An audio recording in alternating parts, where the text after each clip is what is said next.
Atenção, porque vai começar a aula de inglês. Hello! Olá, pessoal! Tudo bem com vocês? Espero que todos estejam bem. Vamos iniciar mais uma aula. Hoje é a aula de inglês número 10 e vamos começar com a nossa frase do dia, como de costume. Estejam bem atentos aí para aprender bastante hoje. Nossa frase é um pouquinho grande, eu vou falar aqui devagarzinho para vocês acompanharem e vão repetindo comigo também, tá bom? Vamos começar. Em inglês, ela diz o seguinte: Be the change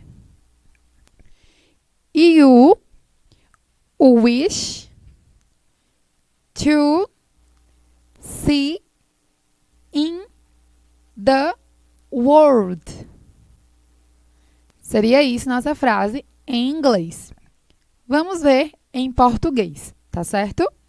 Em português, ela diz o seguinte: seja a mudança que você deseja ver no mundo. Então, olha que lindo, tá vendo? É uma frase um pouquinho grande, mas traz uma linda mensagem. Tá falando pra gente que precisamos ser aquela mudança que a gente tanto quer no mundo. Em vez de cobrar muitas vezes, né? O mundo tem que mudar. Mas tem que começar em nós, não é verdade? Enfim, pessoal, essa foi a nossa frase do dia, para vocês refletirem um pouquinho e aprenderem algumas palavras. O nosso assunto de hoje é um assunto interessante, tá bom? Tem algumas informações, vocês precisam prestar atenção para que não esqueçam, porque é umas regrinhas que existem, mas estejam atentos que vocês conseguem aprender bem direitinho. O tema de hoje, nosso assunto, conteúdo, é contração verbal, tá certo? Contração verbal é o nosso conteúdo de hoje. O que é isso, né, essa contração verbal? Vou começar mostrando aqui essa primeira tabelinha. Eu vou mostrar algumas tabelas para vocês, porque nessas tabelas vão ter essas contrações, certo? Essa contração verbal é a mesma coisa que uma abreviação do verbo. A gente vai usar ela para deixar a palavra mais curtinha. Ok? Então, observem nessa primeira partezinha aí da frase, dessa primeira palavra, na verdade, que tem aí a letrinha I am. Vocês estão vendo aí? I am. Essa palavra aí, essas duas palavras que vocês observam, o I significa eu. E am é o nosso verbo to be, que significa ser ou estar. Essa frase quer dizer eu sou ou eu estou, tá bom? Nós podemos abreviar essa palavra aí. Olha como fica a forma contraída, a forma abreviada. Aí do outro lado. Fica I'm. Só o I e o M. Tá vendo? Então, a gente coloca esse sinalzinho aí em cima, que ele é chamado de apóstrofo, e coloca essa letrinha M. Tá certo, pessoal? Então, é uma forma de escrevermos a palavra um pouquinho menor em inglês. É uma forma abreviada. Ela é muito usada na fala, tá bom? No diálogo, né, em inglês, na fala, realmente, quando estamos conversando, na escrita também. Então, é bem interessante a gente aprender, ok? Aí, observem que essas formas aí, a forma abreviada do verbo to be, tem de vários verbos em inglês. Eu vou mostrar alguns. Existem muitos. Eu não trouxe tudo, né, porque é muita coisa, mas eu trouxe alguns que são bem comuns. Esse primeiro aí é o verbo to be. Olha como é a forma abreviada dele. Vocês observam que a primeira, né, eu já falei para vocês, que era a letrinha I, é o I em inglês, e o am. E ele fica só com a letrinha I e M do outro lado. A gente sempre vai colocar esse apóstrofo. Ele é o nosso personagem principal, digamos assim. É o que sempre vai ter na forma contraída, tá bom? E aí, do outro lado, embaixo, tem o you are. A forma contraída do you are fica your. Essa palavra que vocês observam aí do lado. A gente corta, se vocês observarem, a gente corta a primeira letrinha dessa segunda palavra em vermelho. Olhem as palavrinhas em vermelho aí, nessa tabela. A gente vai tirar a primeira. Tirou o A, na segunda, no ARE, a gente tirou o A também. No IS, que é o IS, a gente tirou a letrinha I. No lugar dessas vogais que nós tiramos, colocamos nossa vírgulazinha em cima, né? Que fala que é o apóstrofo. Então, colocamos ele, tá certo? Então, olha como fica aí do outro lado. Vai ficar dessa maneira. Essa é a forma contraída, tá bom? Então, é uma forma diferente da gente escrever Ah, essa primeira forma está errada? Não, não está errada. Mas essa segunda é uma forma diferente da gente escrever as palavras em inglês, as frases. E aqui ao lado eu coloquei uma frase, que é muito usada também, né? Bem comum em inglês. E aparece a contração. Observem que na frase, nesse balãozinho aí, tem assim, you are, podemos falar assim também, the best. Que significa você é o melhor. Então, olha a contração aí. Tá vendo? A gente colocou a forma contraída, como vocês observam aí na tabela. Então, a forma normal, que é assim a contração, é uma forma um pouco maior. Já a contraída é uma forma um pouco mais resumida. Nós temos a forma negativa. Aí a gente pode abreviar também essa forma negativa do verbo. Tá certo? Aqui ainda é sobre o verbo to be, o que nós vimos na outra tabela. Aqui é uma forma abreviada, contraída, dos verbos, tá certo? E na forma negativa. Então, eu quero que vocês observem comigo essas tabelas. Observe a primeira tabela. Tá vendo que tem o I am not. A frase inteira. Ao lado tem I'm not. Observam isso comigo? Olha a diferença. A gente abreviou a palavra.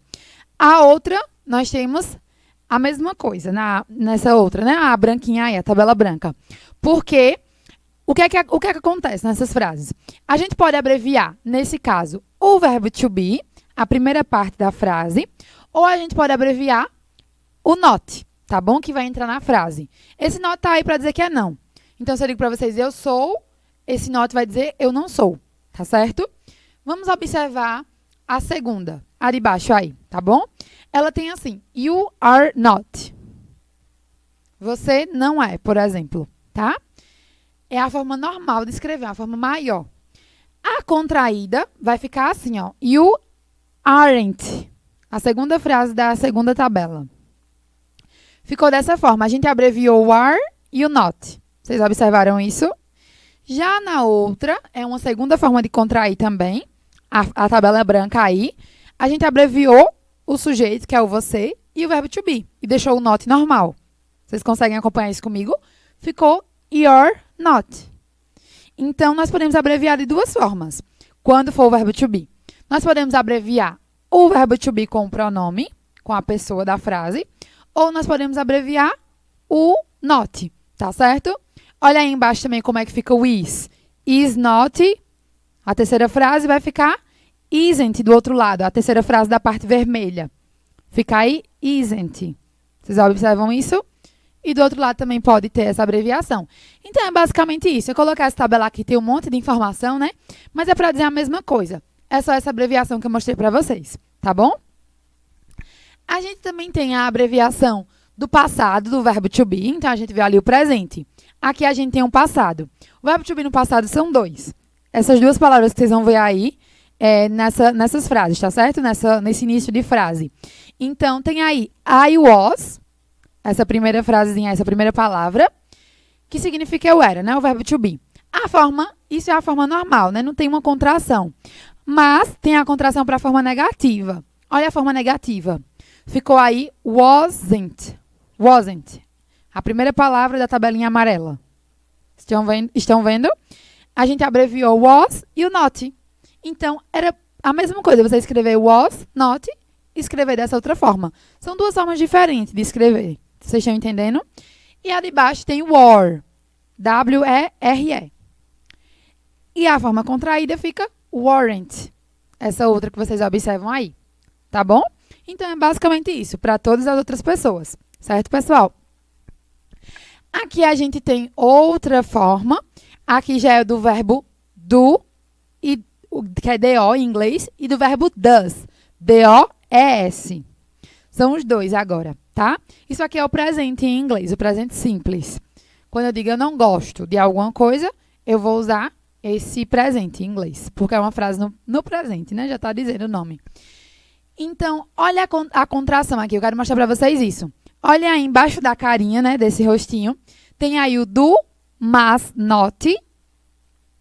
Você pode escrever do, not, por exemplo. Ou pode escrever don't. D-O-N, o apóstrofozinho e o T.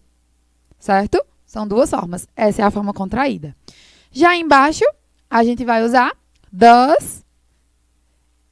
Aí a palavra vai vir um not, né, se for negativa. Mas na forma contraída fica doesn't. Essa última palavra aí que vocês observam. D-O-E-S-N apóstrofo T. Tá bom? Fica dessa maneira.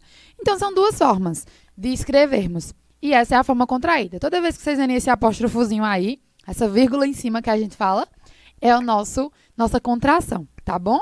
E aqui ao lado mostra pra vocês um pouquinho como é que fica nos pronomes e nas frases. Tá bom, pessoal? Aqui já a forma contraída do did. O did é o nosso auxiliar do passado. Então, quando você quer escrever alguma frase no passado, na forma negativa ou interrogativa, você usa o did. E olha a contração do did. O did not, ele fica didn't. Essa palavra que vocês observam aí no quadro. Tá bom? Então, fica dessa maneira. Isso é a contração desse verbo. Nós temos também a contração do will, que é W-I-L-L. Esse é o futuro em inglês, certo? Aqui já vai falar do futuro. Então, essa primeira parte aí é futuro. A contração do will, você vai tirar o W e o I. Você tira essas duas letrinhas. Vai ficar só o LL.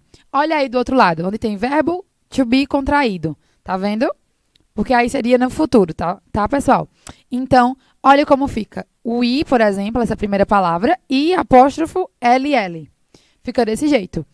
E isso é para dizer, por exemplo, eu vou estar. Essa frase que tem aí, tá bom? I will be. Essa frase seria eu vou estar, ok? Isso é a forma contraída do will. Aqui embaixo nós temos a forma negativa. Tá mostrando a forma também, né, com o LL, que fica a última partezinha aí dessa tabela. E tem a forma negativa, que vai ficar want. W-O-N apóstrofo T. Want. Fica dessa maneira, a forma negativa. Isso é a mesma coisa que will not. Tá certo? É a mesma coisa. Então, é só formas, como eu disse para vocês, de vermos as contrações, de escrevermos, né, esses verbos, tá bom? Mas é a mesma coisa. Tanto faz você colocar o not, como colocar na forma abreviada. Porém, se eu pedir para você escrever de forma abreviada, você vai saber, tá bom? Dessa forma contraída. E aqui, já estamos terminando. Essa outra tabelinha, ela vai mostrar a forma contraída do verbo have. H-A-V-E, tá bom? Esse aqui é um verbo muito usado também em inglês, em um dos tempos verbais, que é o presente perfeito, e outros também, tá certo? E é bem importante vocês aprenderem ele também. Então, a forma contraída do have, ele vai ficar o seguinte, ó, presta atenção. Quando aparecer a pessoa mais o have, né, tem aí a primeira frase, I have. Esse have, nesse caso aí, pode significar eu tenho, nessa frase, tá bom? Mas ele também pode ser um auxiliar da frase. Ele é um auxiliar do verbo principal, digamos assim. Aí vai mudar. Mas nesse caso, ele é dessa maneira. E a forma contraída, a gente vai tirar esse HA e colocar um apóstrofo no lugar. Observem do outro lado como fica. Ficou I, apóstrofo, VE. Observaram isso? Então, essa é a forma contraída do verbo have. Mesma coisa para as outras pessoas. Porém, para a terceira, quarta e quinta pessoa aí, o he, she e it muda. Por quê? A gente não usa have para eles, esses três aí. Eles são os irmãozinhos. A gente usa has, H-A-S. E a forma contraída deles fica dessa outra forma que vocês observam aí. A gente vai colocar o apóstrofo S, tá bom? Então, vai ficar dessa maneira. Observaram isso? Tá vendo que não é tão difícil, né? São algumas regrinhas que vocês precisam prestar atenção. Mas não é tão difícil não, tá bom? Então, eu espero que vocês tenham entendido. Qualquer dúvida, entre em contato com os professores de vocês. Eu espero vocês nas próximas aulas, tá bom? Façam as atividades, se cuidem e até a próxima. Bye, bye!